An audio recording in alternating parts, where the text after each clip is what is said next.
Hello students, हम हमारे human geography की क्लास को आज आगे गति दे रहे हैं, जिसके बारे में हमने पिछली कक्षाओं में जो मानव भूगोल है, इस मानव भूगोल के उद्देश्य के बारे में, मानव भूगोल के उद्देश्य के साथ साथ जो हमने बात की है वह मानव भूगोल की परिभाषा के बारे में, परिभाषा के साथ साथ जो हमने बात की है वह हमने बात की है मानव भूगोल का क्या उद्देश्य है, उस उद्देश्य की हम बात कर रहे हैं। कल की क्लास में हमने मानव भूगोल की परिभाषाएं जिनमें डिमांजिया महोदय की, जिनमें फ्रेडरिक रेटजेल महोदय की, कुमारी एलन चर्चिल सैम्पल महोदय की, जो एलन चर्चिल सैम्पल है, इसी के साथ साथ बात करें हम डिकेन और पिट्स महोदय की, उन काफ़ी हमने भूगोल वेताओं की हमने बात की है कि उन्होंने अपने अनुसार उन्होंने जो परिभाषाएं परिभाषित की हैं, उनमें परिभाषाओं की आपसे बात कर रहा हूँ कि किस आधार पर उन्होंने मानव भूगोल को सुझाया है और किस प्रकार से उन्होंने मानव भूगोल को एक विषय के रूप में तवज्जो देने का कार्य किया है। तो जो हमारा पेपर है वह ह्यूमन ज्योग्राफी है, मानव भूगोल। और मानव भूगोल जो हमारा पेपर है, यह पेपर है कौन सा? सेकंड पेपर है, यानी सेकंड ईयर का हमारा कौन सा पेपर है? ये सेकंड पेपर है, जिसके बारे में हम जिक्र कर रहे हैं। पिछली कक्षा को हम गति देते देते और हम यहाँ तक पहुँचे हैं कि मानव भूगोल का सामान्य अर्थ, मानव भूगोल की परिभाषाएं विभिन्न भूगोल वेताओं के अनुसार। इसके अलावा हम बात करें मानव भूगोल के क्या उद्देश्य हैं, तो कल हमने उद्देश्य वाले टॉपिक को स्टार्ट किया था और उसमें आप लोगों के सामने यह बताने की कोशिश की थी कि मानव भूगोल का क्या एम है, मानव भूगोल किस प्रकार से अपने विकास की गति को आगे बढ़ा रही है, किस प्रकार से मानव भूगोल का योगदान होता है। मानव एवं वातावरण के मध्य परस्पर, क्या कहना चाह रहे हैं? मानव एवं वातावरण के मध्य परस्पर पारिस्थितिकी एवं कार्यात्मक, देखिए मानव एवं पर्यावरण के मध्य, हम बात कर रहे हैं किसके मध्य? मानव एवं पर्यावरण के मध्य, यानी मानव एवं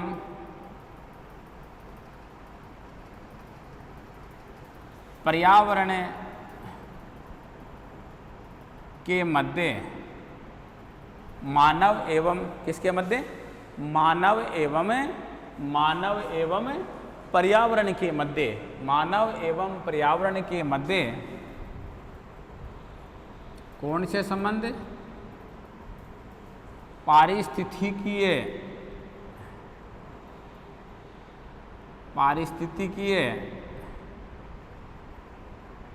एवं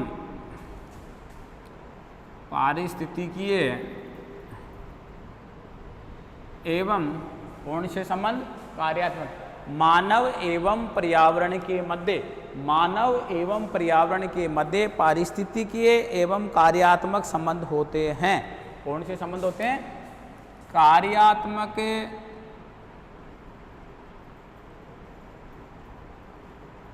संबंध होते हैं, कार्यात्मक संबंध होते हैं। मानव एवं पर्यावरण के मध्य पारिस्थितिकीय एवं कार्यात्मक संबंध क्या होते हैं? कार्यात्मक संबंध होते हैं।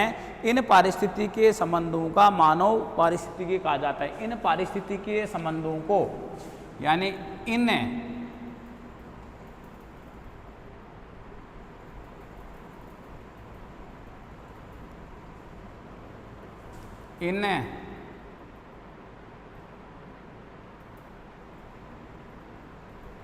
पारिस्थितिकीय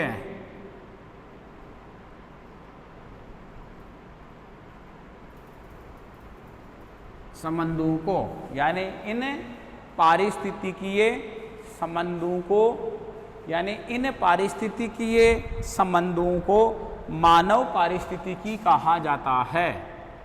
मानव पारिस्थितिकी मानव पारिस्थितिकी कहा जाता है, मानव पारिस्थितिकी कहा जाता है, मानव पारिस्थितिकी कहा जाता है। देखिए आप, यानी यह है मानव भूगोल का क्या उद्देश्य। हम बात कर रहे हैं, जो हमारा टॉपिक कल जिसको गति दी थी वह क्या है, मानव भूगोल का उद्देश्य। क्या है, मानव भूगोल का उद्देश्य। ये हमारा टॉपिक है जिसके बारे में हम जिक्र करने जा रहे हैं, जिसको हम पढ़ रहे हैं। कल जहाँ हमने क्लास को विराम दिया था उसी के आगे ही आज हम क्लास को गति दे रहे हैं। यानी उद्देश्य, अगला उद्देश्य क्या है मानव भूगोल का, मानव एवं पर्यावरण के मध्य। किसके मध्य, एक तो मानव के मध्य, दूसरा पर्यावरण के मध्य। तो ये बात मैंने आपको पहले भी बताई है। क्या बताई है, देखिए कि मानव और पर्यावरण के मध्य, यानी मध्य पारिस्थितिकीय एवं कार्यात्मक संबंध होते हैं, इकोलॉजिकल एंड फंक्शनल संबंध होते हैं। यानी एक तो पारिस्थितिकीय, तो मैं पारिस्थितिकीय संबंधों की बात करूं, देखिए यहाँ पर आप ध्यान से देखिए, मैं जहाँ इंडिकेट कर रहा हूँ उस बिंदु को आप देखिए। पारिस्थितिकीय संबंध कौन से होते हैं, इकोलॉजिकल संबंध कौन से होते हैं, कि मानव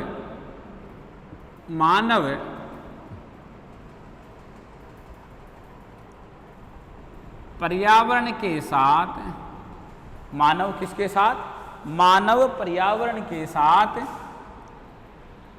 परिस्थिति अनुसार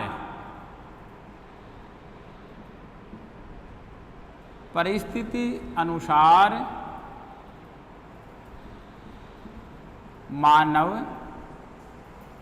पर्यावरण के साथ किसके अनुसार, परिस्थिति के अनुसार, किसके अनुसार, परिस्थिति के अनुसार, मानव पर्यावरण के साथ परिस्थिति के अनुसार, मानव पर्यावरण के साथ परिस्थिति अनुसार जो कार्य करता है, क्या करता है, जो कार्य करता है, जो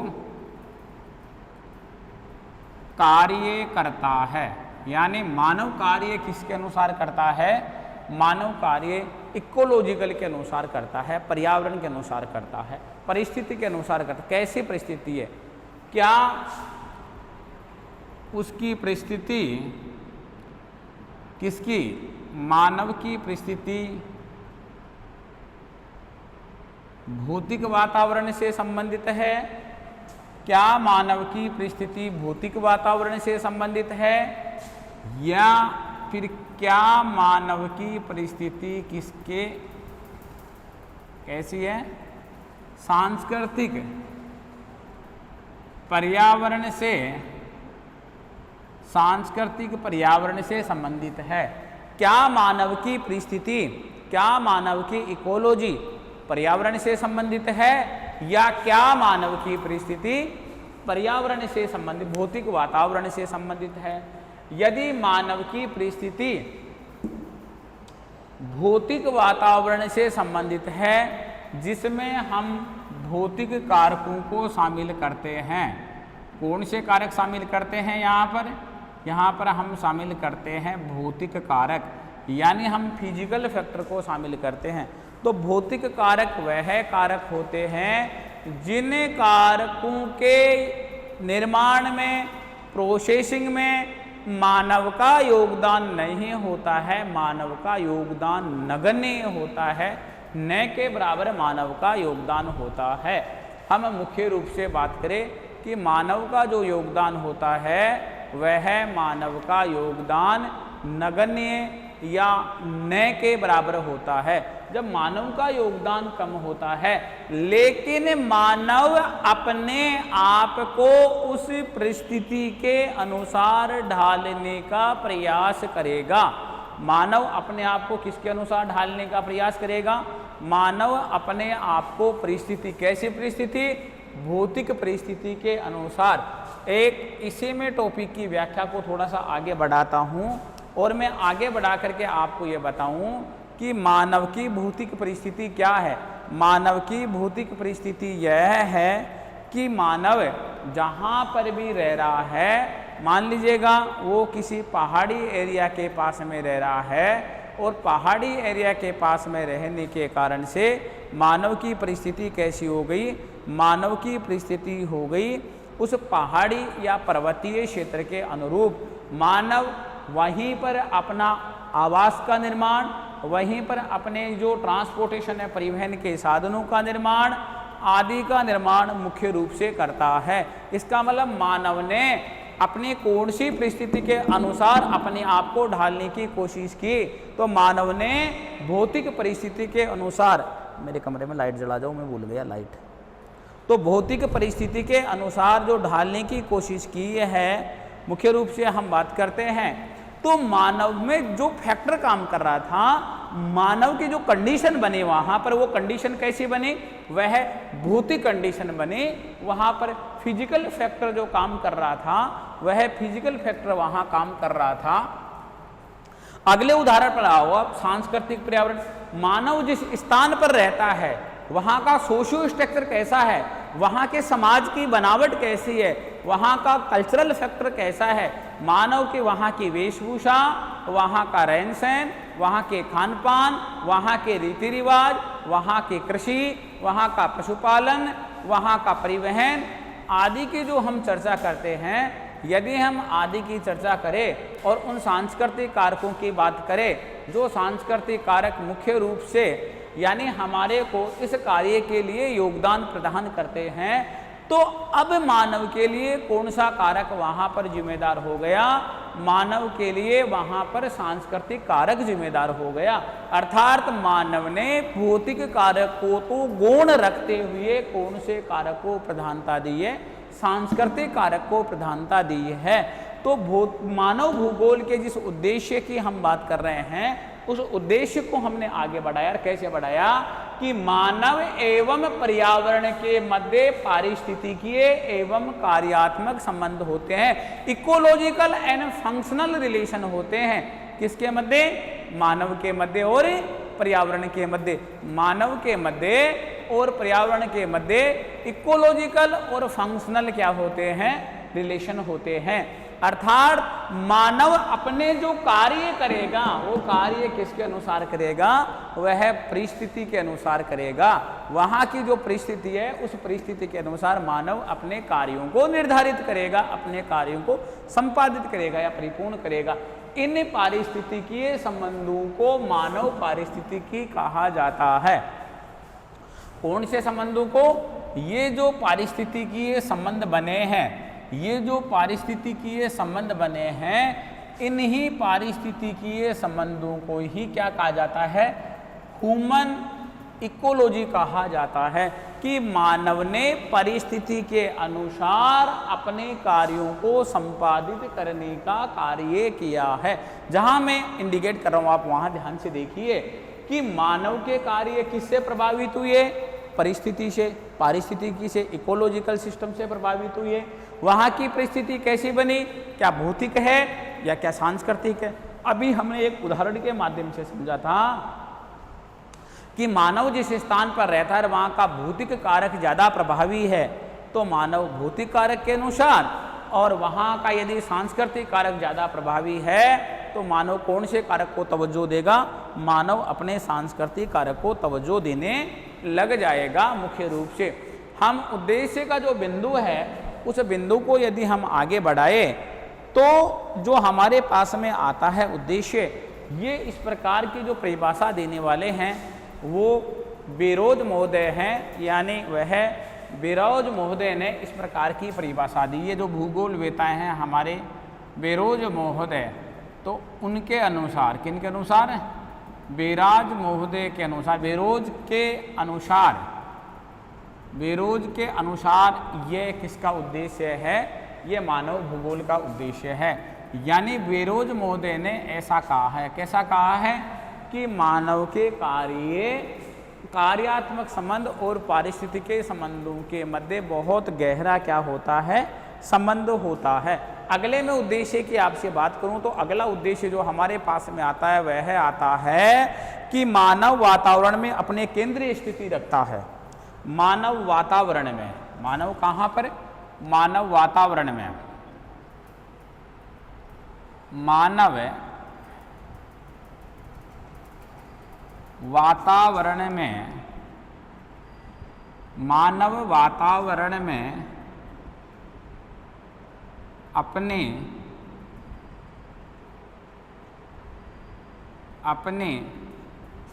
केंद्रीय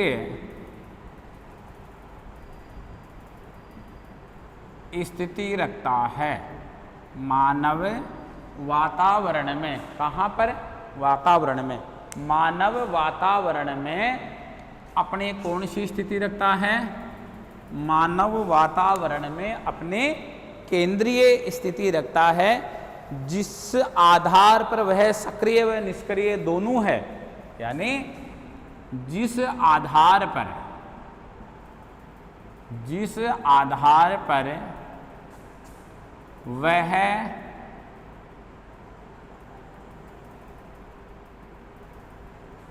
जिस आधार पर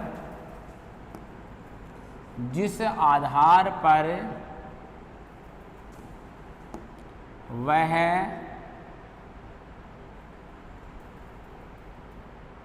सक्रिय व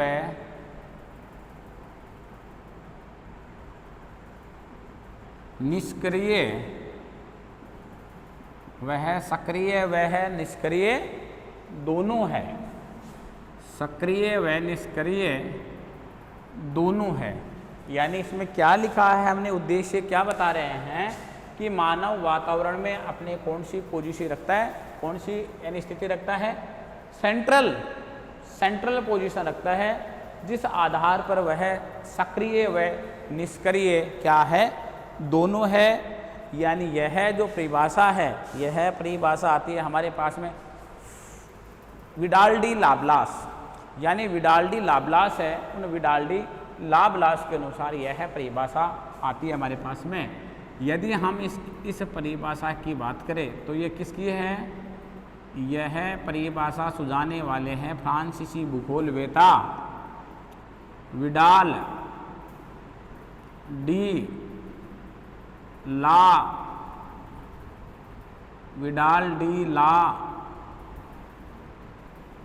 ब्लास, विडाल डी लाप्लास। मैं थोड़ा सा इसको नीचे ले देता हूँ, विडाल डी लाप्लास किन के अनुसार परिभाषा है ये, विडाल डी लाप्लास महोदय के अनुसार। विडाल डी लाप्लास महोदय ने अगला जो उद्देश्य बताया है मानव भूगोल का, वह बताया है कि मानव वातावरण में अपनी केंद्रीय स्थिति रखता है, ठीक है, जिस आधार पर वह सक्रिय व निष्क्रिय दोनों है। मानव वातावरण में अपने सेंट्रल कंडीशन रखता है, केंद्रीय पोजीशन। यानी ये वातावरण है। देखिए आप एक उदाहरण के माध्यम से हम समझते हैं, मानव कौन सी पोजीशन में बैठा है, मानव सेंट्रल पोजीशन में बैठा है। मान लीजिएगा यह पृथ्वी का दायरा है, इस पृथ्वी के इस सेंटर में, पृथ्वी के इस सेंटर में कौन बैठा है, मानव बैठा है। पृथ्वी के इस सेंटर में कौन बैठा है, मानव बैठा है, ठीक है। अब इस सेंट्रल पोजीशन के चारों ओर मानव को विभिन्न प्रकार के क्या मिल रहे हैं, ऑप्शन मिल रहे हैं। मानव को क्या मिल रहे हैं, मानव को विभिन्न प्रकार के ऑप्शन मिल रहे हैं। ये यहाँ का फर्स्ट रेंज है, ये यहाँ का सेकंड रेंज है, और ये यहाँ का थर्ड रेंज है। मान लीजिएगा मानव इस पोजीशन में यहाँ पर बैठा है, केंद्रीय स्थिति में बैठा है। केंद्रीय स्थिति के बाहर अपन चलते हैं, तो बाहर चलेंगे तो मानव सबसे पहले तो अपने आसपास, इस स्थिति के आसपास में ही विभिन्न प्रकार के गतिविधियों को संपादित करेगा, सक्रिय होगा, अपने आप को मूवमेंट में लेकर के आएगा। चाहे मानव सक्रिय किस आधार पर हो, चाहे मानव सक्रिय किसी भी व्यवसाय के आधार पर हो सकता है। मानव व्यवसाय के आधार पर अपने आप को क्या करेगा, सक्रिय करेगा। तो हमने व्यवसाय को कितने भागों में बांटा था? हमने सबसे पहले बोला था क्या, प्राथमिक व्यवसाय। हमने दूसरे नंबर पर क्या रखा था, द्वितीयक व्यवसाय। हमने तीसरे नंबर पर क्या रखा था, तृतीयक टेरिटरी। तृतीयक व्यवसाय। और हमने चौथे नंबर पर क्या रखा था, क्वाटरनरी। चतुर्थक कौन से व्यवसाय, चतुर्थक व्यवसाय। देखिए हमने इस आधार पर यानी मानव को किस पोजीशन में लेके आए, मानव को हम कौन सी पोजीशन में लेके आते हैं, मानव को सक्रिय पोजीशन में लेके आते हैं। चाहे मानव किसी प्रकार की चाहे मानव किसी प्रकार की सक्रिय पोजीशन में भी रहे, चाहे किसी भी प्रकार की सक्रिय पोजीशन में भी रहे, मानव अपनी क्षमता के अनुसार जो कार्य कर रहा है, उसकी जो क्षमता है, जो उसकी स्टेमिना है, उसके अनुसार जो कार्य कर रहा है, वह उस कार्य की यदि मैं आपसे बात करूं तो वह कार्य उसका प्राथमिक कार्य हो सकता है, वह उसका कार्य द्वितीयक हो सकता है, वह उसका कार्य तृतीयक हो सकता है, वह उसका कार्य चतुर्थक हो सकता है। अर्थात मानव लेकिन क्या रह रहा है, केंद्रीय स्थिति में रहते हुए मानव क्या रह रहा है, मानव सक्रिय रह रहा है। और चाहे मानव निष्क्रिय हो, ठीक है ना, मानव निष्क्रिय है तो भी केंद्रीय पोजीशन में बैठा है, मानव सक्रिय है तो भी केंद्रीय पोजीशन में बैठा है। इस प्रकार की जो बात करने वाले हैं, जो हमारे पास में इस प्रकार का विचार रखने वाले हैं, वह हमारे पास में भूगोलवेता कौन है, वह हमारे पास में भूगोलवेता हैं विडाल डी ला ब्लास महोदय। तो विडाल डी ला ब्लास महोदय जो हमारे को कहना चाह रहे हैं, वो ये कहना चाह रहे हैं कि मानव विभिन्न स्थानों पर अपने कौन सी पोजीशन में बैठा है, मानव विभिन्न स्थानों पर अपनी केंद्रीय पोजीशन में बैठा है। और जब मानव अपनी केंद्रीय पोजीशन में बैठा है तो मानव चाहे सक्रिय हो चाहे मानव निष्क्रिय हो, लेकिन मानव हमेशा अपने आप को कहाँ रखता है, अपने आप को सेंट्रल पोजीशन में रखने का प्रयास। और एक्चुअल में रखने का प्रयास क्या है, मानव केंद्रीय स्थिति में है, क्योंकि मानव ने अपने क्षमता और तकनीकी के आधार पर विभिन्न प्रकार के ऐसे कार्य, जो कार्य आज से पहले संभव नहीं थे, उन कार्यों को संभव और उन कार्यों को संपादित करने का कार्य भी मानव ने अपने मानसिक क्षमता और उन तकनीकी प्रयोग के आधार पर किया है। तो हम ये कह सकते हैं कि विडाल डी ला ब्लास महोदय ने जो अपने विचार सुझाए हैं, वह सुझाव विडाल डी ला ब्लास महोदय के बहुत ही सराहनीय सुझाव हैं, जो मानव भूगोल में एक उद्देश्य के रूप में इसको शामिल किया गया है, उद्देश्य के रूप में शामिल किया गया है। मनुष्य के इस प्रकृति में उद्भव विकास, अगला उद्देश्य है कि मनुष्य के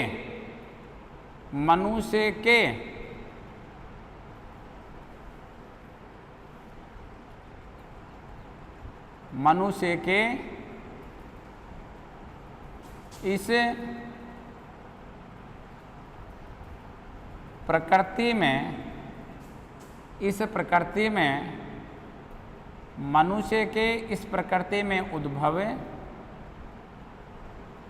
विकास, मनुष्य के इस प्रकृति में क्या, मनुष्य के इस प्रकृति में एक तो क्या शामिल करें अपन, उद्भव को शामिल कर ले, एक विकास को शामिल कर ले, संपूर्ण क्रियाकलाप एक निश्चित समय सारणी संपूर्ण क्रियाकलाप,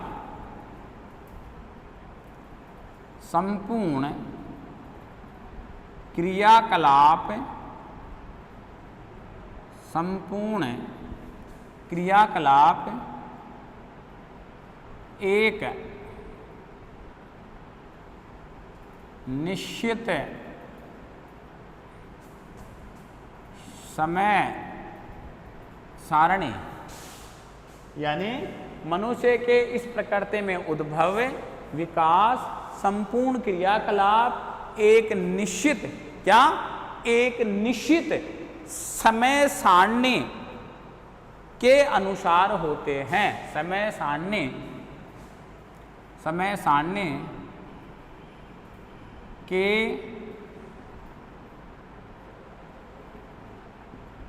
अनुसार, के अनुसार, के समय सारणी के अनुसार होते हैं। इस समय सारणी के अध्ययन को, इस समय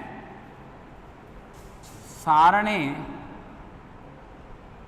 के, इस समय सारणी के अध्ययन को, किसको, इस समय सारणी के अध्ययन को, यानी मानव के जो क्रियाकलाप, जो विकास, जो उद्भव हुआ है वो एक निश्चित समय सारणी के अनुसार हुआ है। इस समय सारणी के अध्ययन को, किस समय सारणी के अध्ययन को, ये जो मैंने इंडिकेट कर रखा है, इस समय सारणी के अध्ययन को मानव भूगोल के अध्ययन का कालिक पक्ष कहते हैं। को मानव भूगोल के अध्ययन का कालिक पक्ष कहते हैं। देखिए आप, हम बात करें मुख्य रूप से तो मनुष्य के इस प्रकृति में, इस प्रकृति में क्या क्या मनुष्य का उद्भव और क्या विकास, और मानव के क्या संपूर्ण क्रियाकलाप। मनुष्य का उद्भव, मनुष्य का जन्म, अर्थात मनुष्य का उद्भव, मनुष्य का डेवलपमेंट, विकास जन्म के बाद में ही विकास होगा। जन्म से पहले यानी गर्भ में भ्रूण का जब पलना प्रारंभ हो जाता है उसके पहले मानव का विकास प्रारंभ नहीं होगा।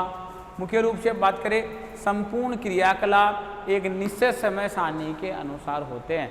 जो संपूर्ण क्रियाकलाप होते हैं वो किसके अनुसार होते हैं, एक निश्चित समय सारणी, यानी जो भी मानव के जीवन में कार्य होते हैं वो सब किसके अनुसार होते हैं, एक निश्चित फिक्स टाइम टेबल होता है उनका। कैसे कि सबसे पहले मानव का उद्भव होगा, उद्भव के बाद में ही मानव का विकास होगा, और उन विकास के दौरान ही मानव के संपूर्ण क्रियाकलाप संपादित होंगे।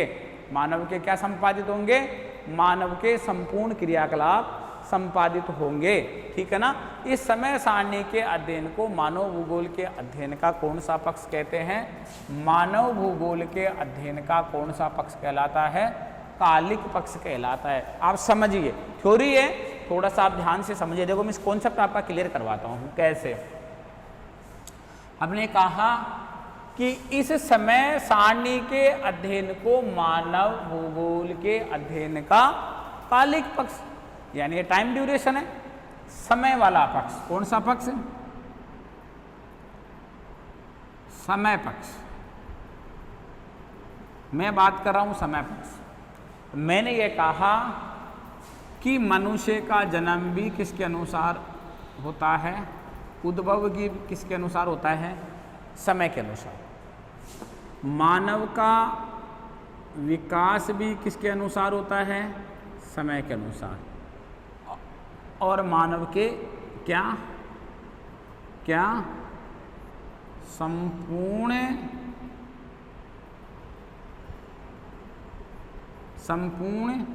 क्रियाकलाप, और मानव के क्या संपूर्ण क्रियाकलाप, देखिए आप